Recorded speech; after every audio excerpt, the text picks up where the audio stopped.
third time of the same episode due to so many technical difficulties for an exciting episode of Stripping the Dipping. I'm your host, Georgina, and today we are diving into the world of grassroots racing and inclusivity in motorsport with a special guest. Matt Dajnowski, the co-founder of We Racing. We Racing isn't just a team, it's a movement. Matt and his co-founder have built an inclusive racing environment that embraces all levels of skill, background, and passion for motorsport. Whether you're a seasoned racer or just getting started, We Racing is redefining what it means to be part of a motorsport family. So, buckle up and get ready to dive into the passion, the dedication, and innovation driving We Racing forward. Matt, welcome back for the third time. I hope that we can actually record this. Yeah, I'm really hoping as well. Thank you so much for the invite and welcome everyone. So, Matt, before jumping into serious questions, let me ask you this: who is Matt Dajnowski? So it's myself. I founded We Racing with my really good friends Ben and Eamon. Yeah, basically it started just as just an idea a couple of years ago. I was running something similar in Poland, but because the issue is that in Poland the motorsport is not very popular. So it was very hard to find any partners, any sponsors. So this idea was still in my head, and because United Kingdom is basically motorsport hub in the world, I've decided to push it forward. When I shared this idea with Ben and Eamon, they actually said we should do it. And last year when we were just casually racing at one of the karting tracks in UK. One of the friends approached us and asked, well, maybe you want to go for 24-hour race with us, which was stupid idea for someone who haven't raced in any races like that before, but we said, yeah, sure, we will go, without any preparation, obviously. So yeah, we went there. We actually done pretty well. As for the team that was built from people that didn't really know each other. We were part of another racing team because it was only a few of us.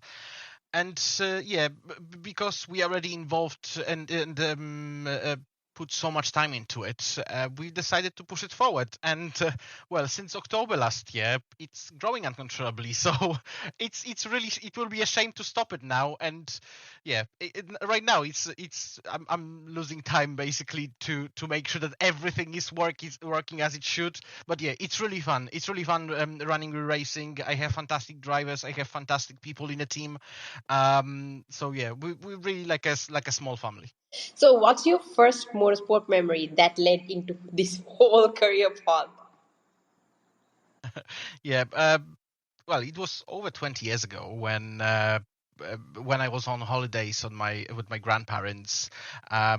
Usually, when an 11-year-old kid playing around with friends outside, usually, doing some silly stuff. But one summer Sunday, it was really rainy, so I couldn't go outside.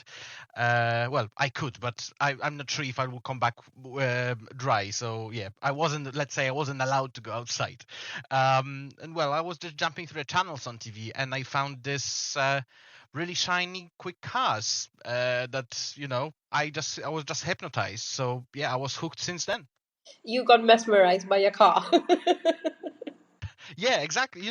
When you can see, I don't remember which race was it. But yeah, it was definitely the era of Michael Schumacher, Fernando Alonso, Kimi Raikkonen was still in McLaren. Say no further. So Say no further. Exactly. So you had massive drivers on the field. So when you see the fight, and also when commentators are just shouting around, something is dramatic is happening, you just have to get hooked. Yeah, that adrenaline kick is like next level. So let's talk about the birth of We Racing. You co-founded We Racing, an inclusive racing team. It's not just any team or just a normal motor racing team or anything. This is special. What inspired you to create this platform, and what was the vision behind it? Yeah, so the main reason why we've created racing was we wanted to give the opportunity to all people that want to join motorsport. Doesn't matter if it's driver, if it's someone who want to behind the pit wall, just do some strategy, mechanics, engineers, people from marketing, video content creators, or anyone who thinks that they have skills and they are able to utilize it in motorsport somehow. We want to give them a platform. So we have access to the drivers, we have access to the legendary tracks in United Kingdom. So we just giving people the opportunity to be able to get involved, basically. And our whole idea is to push people higher. So once they'll get in, they will see a bit what is the grassroots motorsport, how is it going, how is it running, and if they like it, we will be more than happy to push them forward because we know people that might be interested in them. Maybe not Formula One team at the moment, but hopefully soon. Hopefully, one day sooner, sooner than later. Exactly. So let's talk about the challenges in grassroots racing. Running an independent racing team isn't easy. What are some of the biggest challenges that you faced along the way? So maybe I will answer this question. What is not a challenge at all? Not the challenge is finding people that are interested in getting involved. And actually, I was really surprised because when I was running something similar in Poland, it was hard to find people that they want to help you. But here, for example, when we are looking for marketing people, we found fantastic people straight away. When we are looking for video content people, we found fantastic people straight away. So that's really, really building, when you can see that people are actually following your idea and they see a real value in it. The biggest challenge is definitely funding because, as you know, motorsport is not a cheap sport. And, some people are saying that running doesn't involve any money, but technically, if you want to do it on the highest level possible, you need to buy shoes, you need to have some sponsors that they will be able, for example, to cover the cost participation in the event. So exactly the same as in motorsport. Even if a grassroots, the costs are massive. Even participation in, for example, British 24-hour race, it's thousands of pounds. That has to be covered by someone. At the moment, we're covering it by ourselves, whether the drivers are paying for the entries, whether us are paying, for some marketing materials, some other stuff.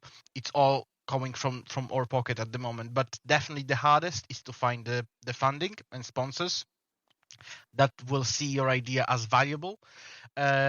When it comes to the partnership, we already have some partners that we're really grateful for, and we're really hoping that it will, someday it will turn around into some much bigger.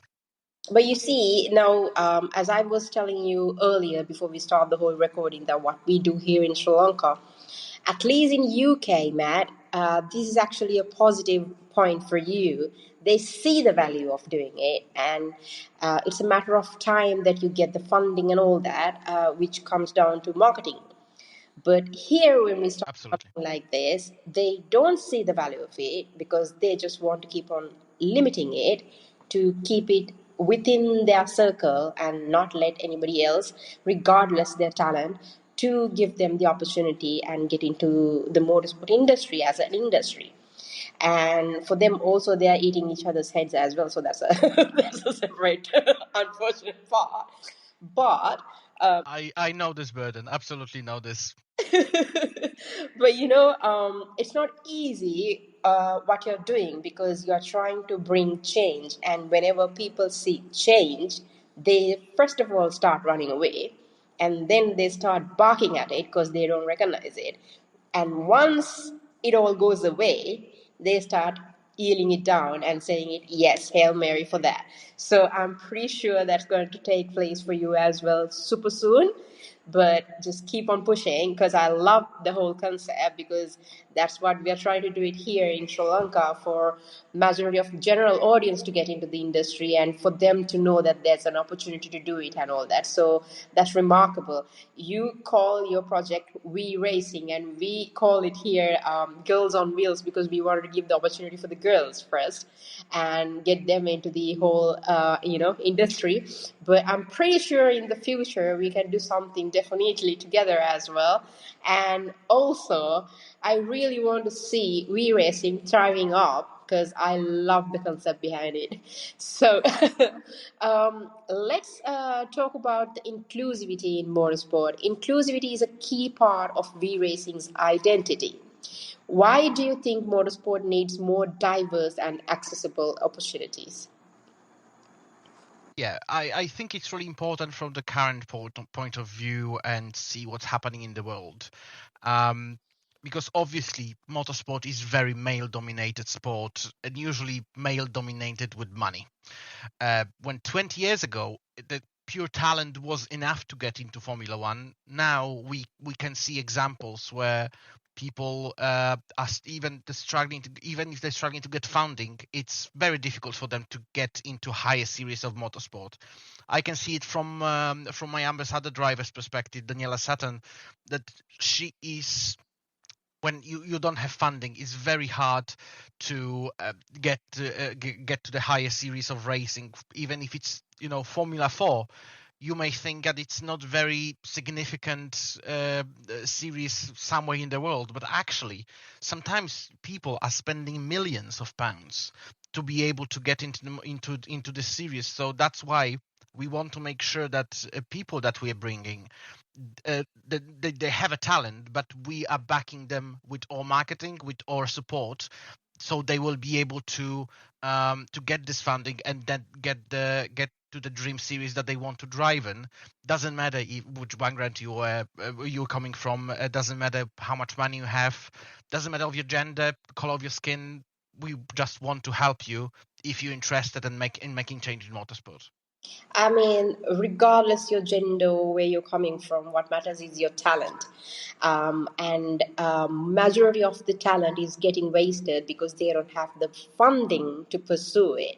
But the best positive example that I can give you is actually coming from Sri Lanka itself. So we consider bodybuilding as a very expensive sport worldwide because it is really expensive when it comes to the medication, the supplements, the food, and everything. But majority of the people, if not everyone, in Sri Lanka who are actually pursuing that as a career are coming from really humble backgrounds with zero to minimum funding and financial strength as well. But for them, the whole goal is actually achieving it and they have the access to it, so they figure it out on their way how to get into the next level. So, in the same manner, in the same way, what you do, if given the opportunity for these kids, these young drivers, these athletes, everyone who are there, then they will figure out what next to do, like what they're supposed to do next, or whether they want to pursue it or not.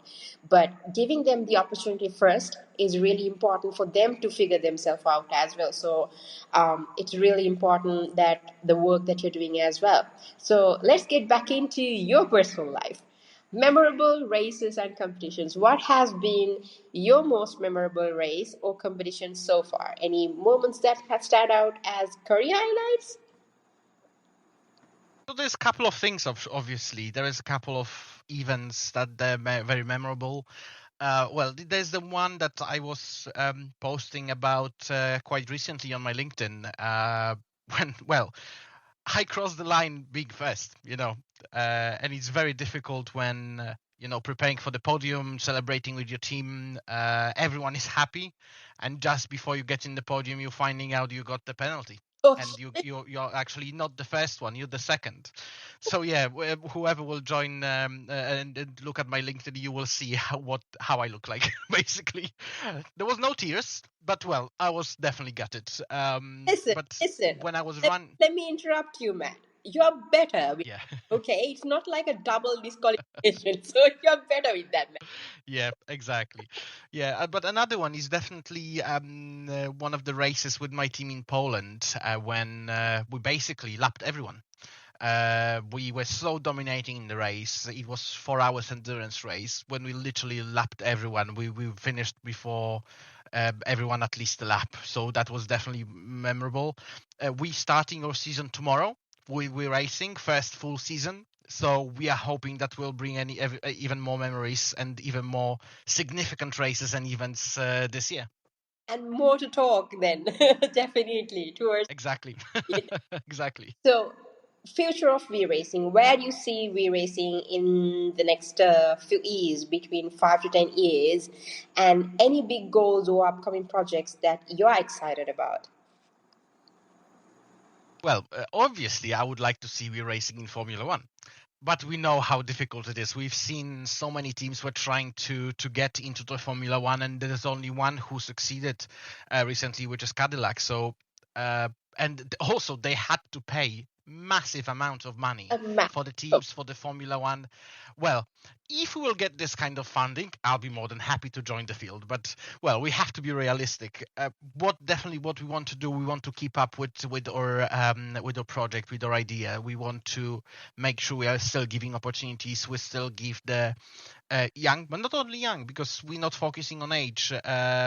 Because there might be someone who maybe finished their career already because of some personal reasons, for example, but they want to come back.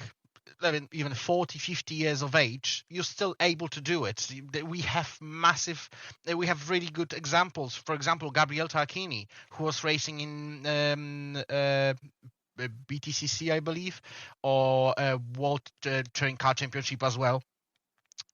I'm sure he's racing in Le Mans as well.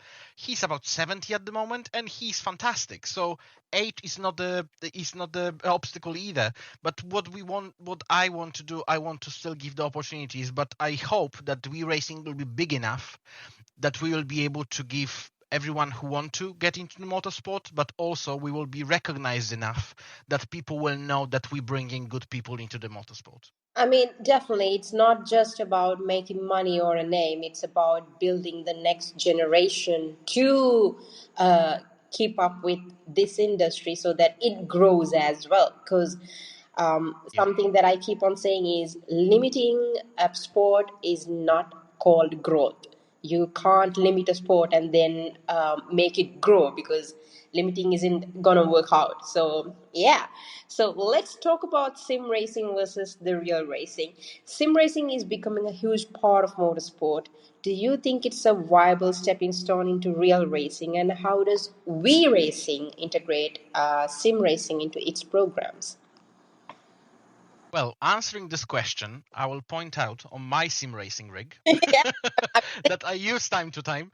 Yeah, but sim racing is definitely amazing start. So amazing start, but also very good development tool to grow into racing.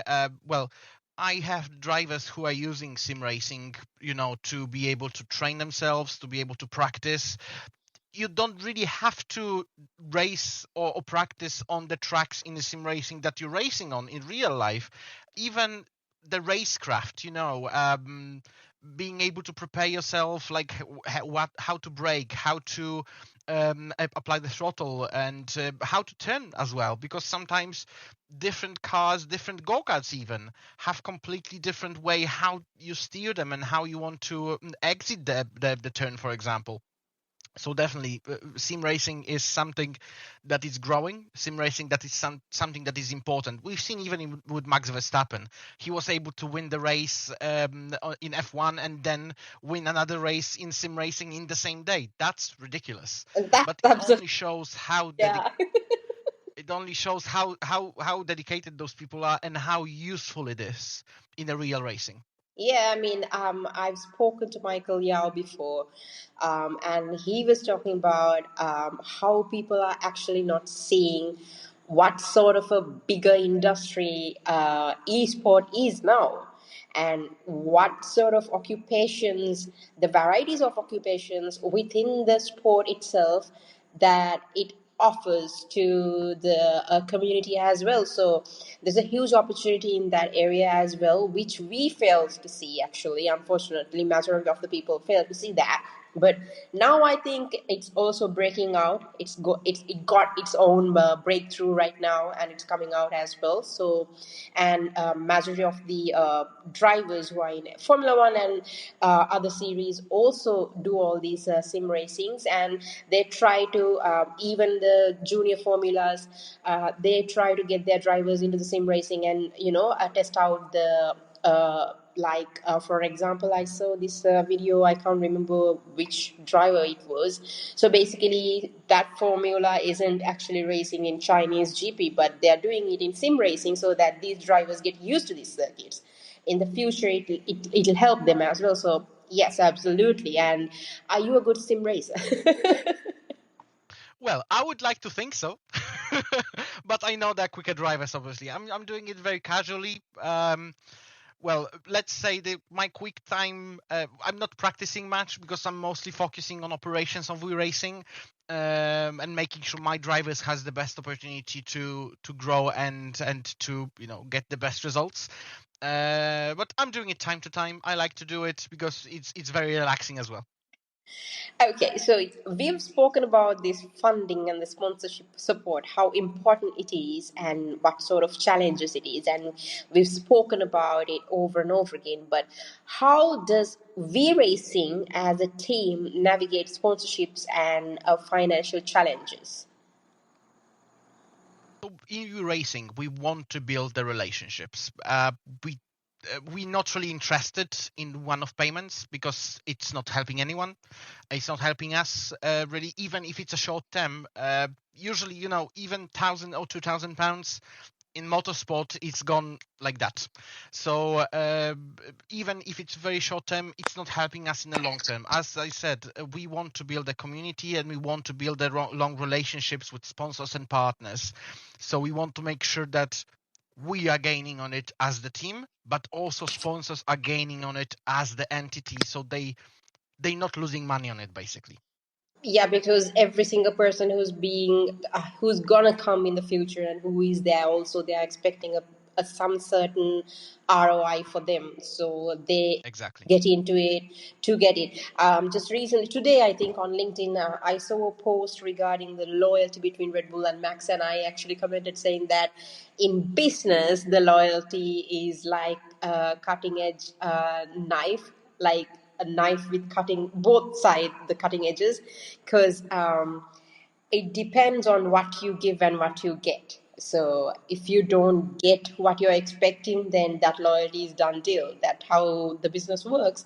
But sorry, but majority of the time, as fans and as motorsport enthusiasts, what we see when we look at and when we watch a race or a team, we see it in a very emotional way, not in a very logical business theory. So that's what that's when we actually collide and we say things like, we criticize and we say, what the hell is this the guy is doing, why can't we give this thing to this person and all that. But it all makes sense Exactly. if you start thinking in logical way. But sometimes we lose our shit.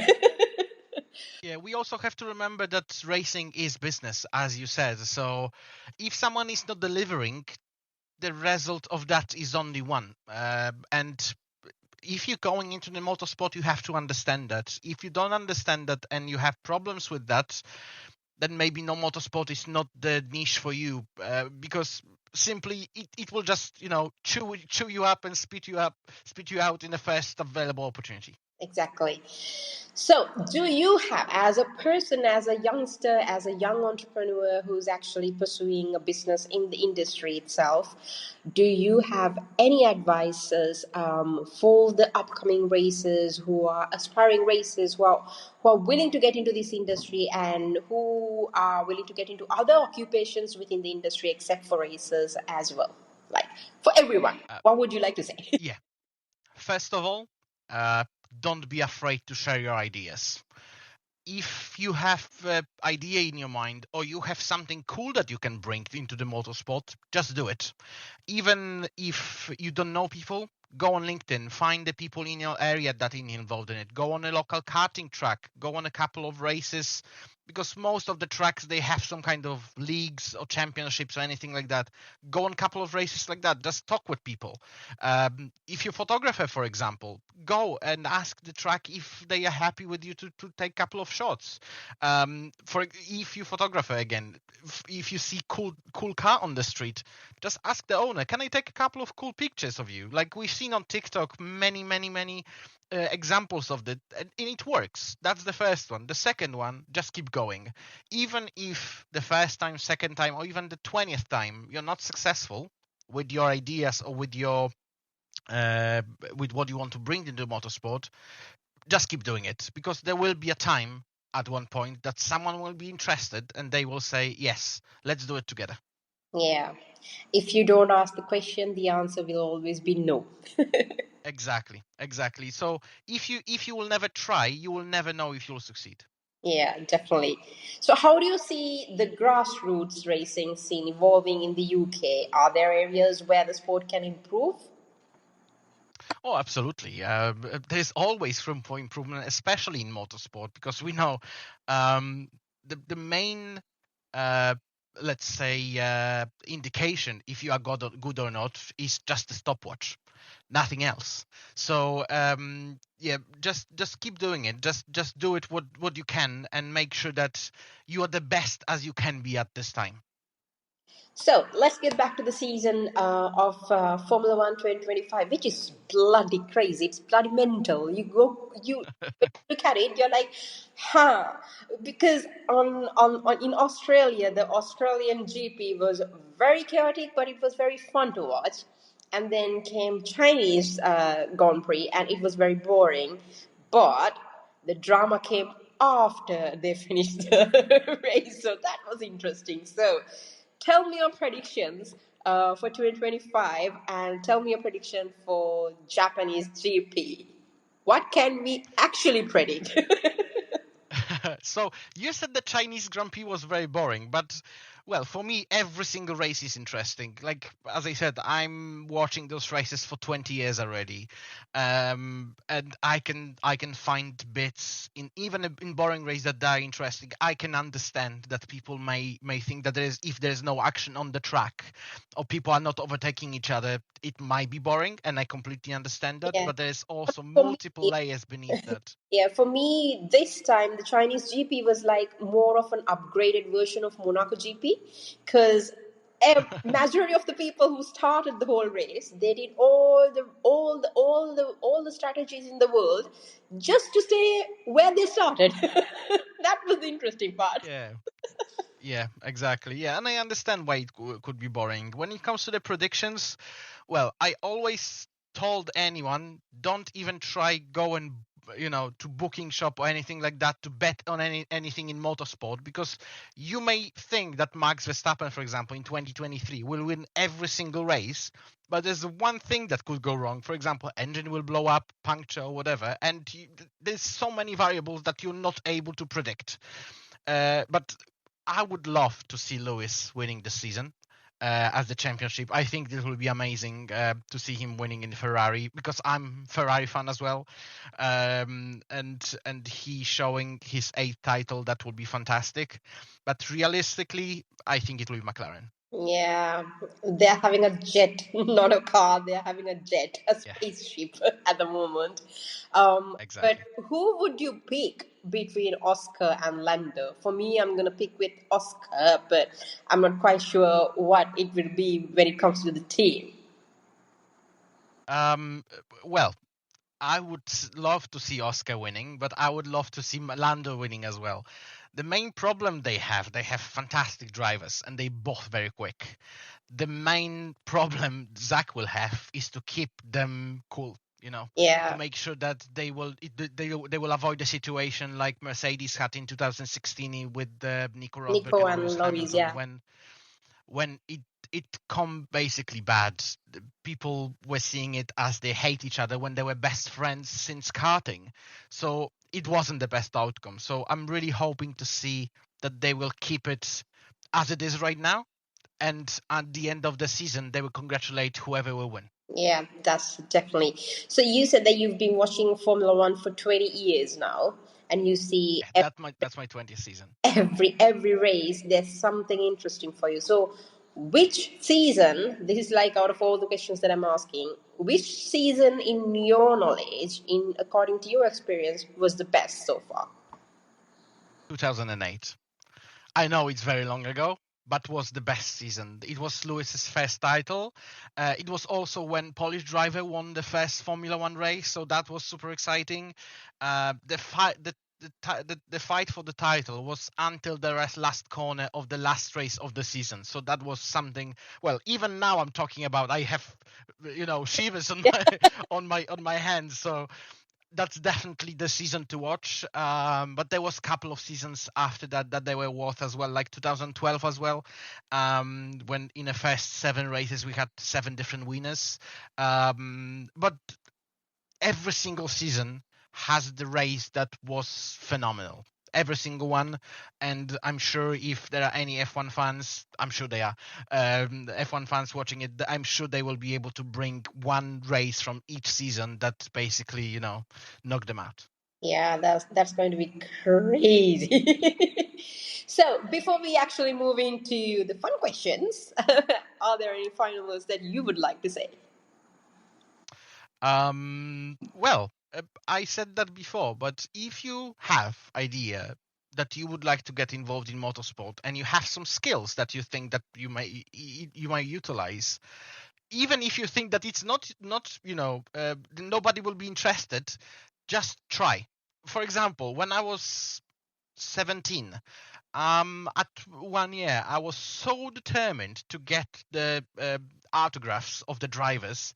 I sent emails and letters as well to every single team, and I got massive responses from the teams and I haven't paid for anything for that, so that's cool as well. Basically, keep trying. Don't get your passion, to get down, to be put off by anything. If you think that you are good at something, I'm sure in motorsport there will be someone interested in your services. Yeah, definitely. Because the best example that I can give you is one of the guests that I've interviewed. He is from US. He's one of the IMSA drivers, Ken Fukuda. So he's 36 years old, and he started his racing career later on in his life because he was not quite sure about, back again to the funding, the finances issues and all that. But then again, he just realized that, you know what? I mean, I'm saying it in my own words. He was like, you know what? Fuck this shit. It's not going to work out. I'm just going to go with this.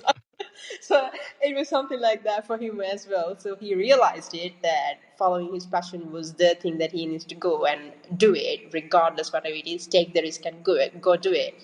But sometimes people do take the long way, and sometimes just people keep on taking the short ways. Sometimes it works out from the first try, and sometimes it doesn't. But that doesn't mean that you need to give up.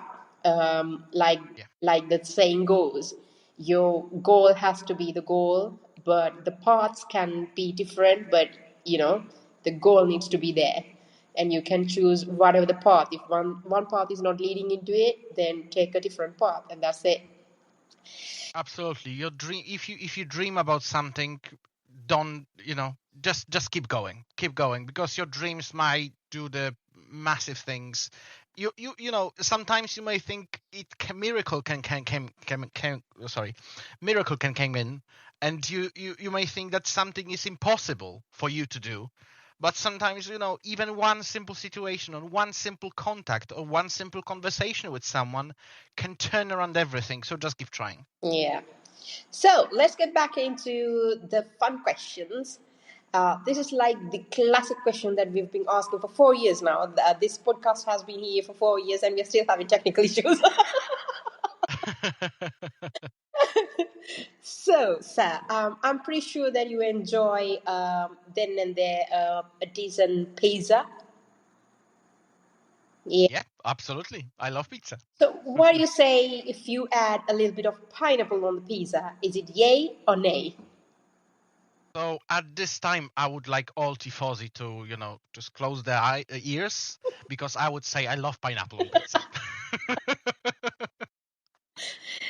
I love pineapple on pizza. It doesn't matter which pizza is it. Well, even now I have some tin of pineapple in the fridge just to put on the pizza, even the frozen ones. You're going to be loved by many people, and you're going to be hated by Italians. Absolutely, absolutely, and I take it on my chin. Okay, so let's get back to the other question. So this is called taxi dinner void. From the Formula One races, you need to choose one person to drive you from point A to point B, and from point B, you need to choose one person to have dinner with you. So one person is picking you up from your home and dropping you at the restaurant, and you're choosing one person to have dinner and chat and have a long conversation and all that. And you're going to choose one person to avoid at any cost. Who is it going to be?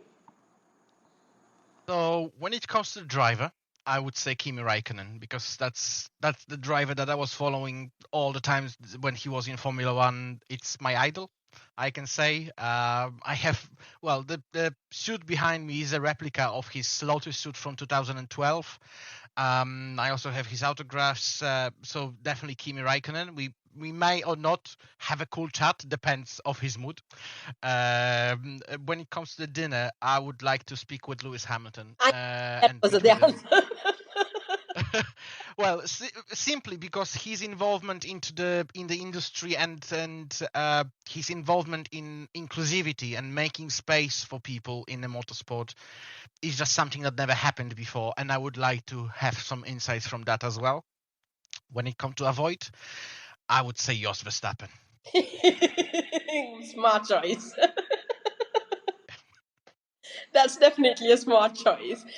So we've interviewed Andrew last week, the co-founder of We Are Race, We Are the Race, the Race Media. I'm getting. I just got stammered with the V racing part. So yes, the Race Media co-founder and CEO, and he used to be the editor in chief for Autosport as well. And when I asked this question, he said that he's going to avoid Danica Patrick.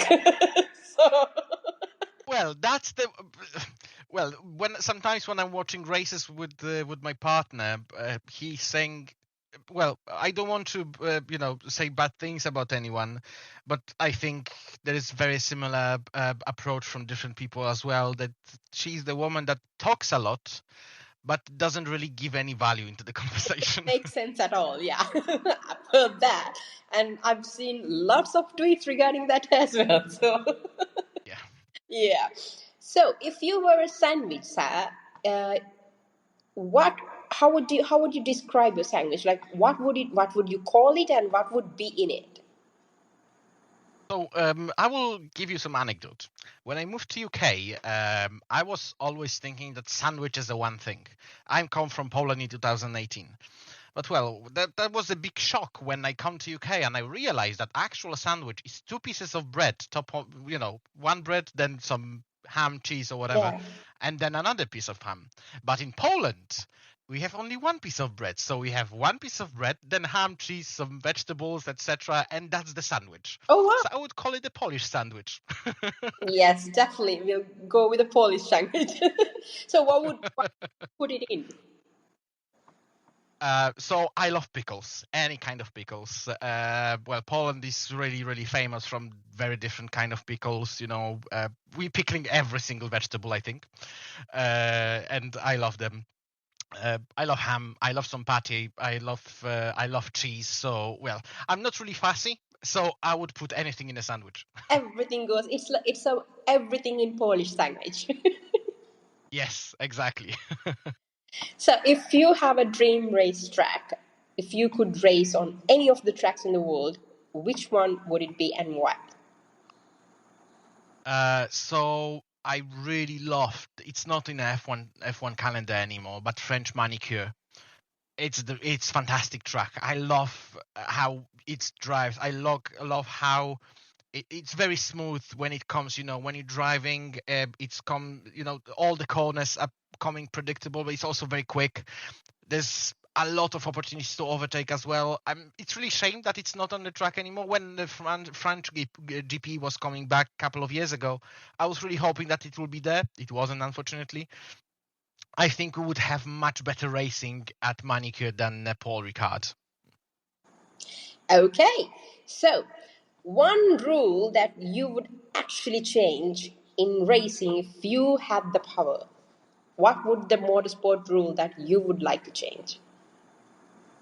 I would say about Formula One, Mm-hmm. because I think that's the most relatable to everyone.